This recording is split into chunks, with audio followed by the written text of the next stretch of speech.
நீ எங்கேயோ உன் வேலையை பார்த்துட்டு இருக்க, அவன் எங்கேயோ அவன் வேலையை பார்த்துக்கிட்டு இருக்கான். இப்படி உனக்காக எதுவுமே செய்ய முடியாத ஒருத்தனுக்காக உன் வாழ்க்கையே அர்ப்பணிச்சு நாசமாக்கி வீண் செலவு பண்ணி குடும்பத்தை கவனிக்காம அடுத்த குடும்பத்தை அசிங்கமா திட்டிக்கிட்டு ஏன்னா பைத்தியக்காரங்களா? இன்னும் எத்தனை வருஷத்துக்கு இப்படி இருப்பீங்க?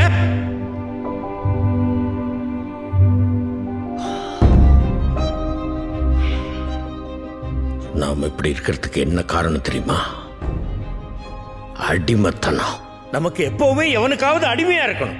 முதல்ல ராஜாக்களுக்கு, அப்புறம் வெள்ளைக்காரங்களுக்கு, இப்ப அரசியல் தலைவர், ஜாதி தலைவர், சினிமா ஹீரோஸ், கிரிக்கெட் பிளேயர், இப்படி எவனுக்காவது எவனை பத்தியாவது பெருமையா பேசி அவனை புகழ்ந்து அவனுக்காக சண்டை போட்டு கடைசி வரைக்கும் ஒரு அடிமை நாய் மாதிரி வாழணும். ஆனா அவனுக்கு நம்மள யாருன்னு கூட தெரியாது.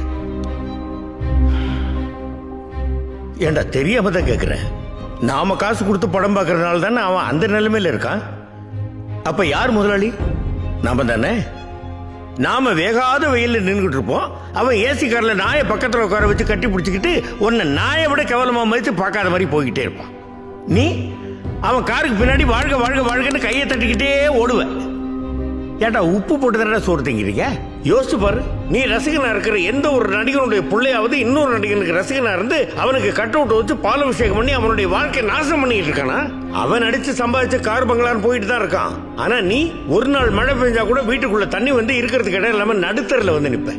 ஏன் அன்னைக்கு நீ ரசிகனா இருக்கிற எவனாவது உன்னை வீட்டுக்குள்ள சேர்த்துக்க வேண்டியதானே? வெறும் படத்துலையும் மேடையிலையும் மட்டும் உன் காலுக்கு செருப்பா இருப்பேன்னு பேசிட்டு நீ உதவின்னு அவன் வீட்டு வாசலுக்கு போய் நின்னா உன்னை செருப்பாலையும் அடிச்சு தொடுத்துவான். அப்பா தாதா நம்மள வீட்டுல சேர்த்து பாராப்பா. செருப்படி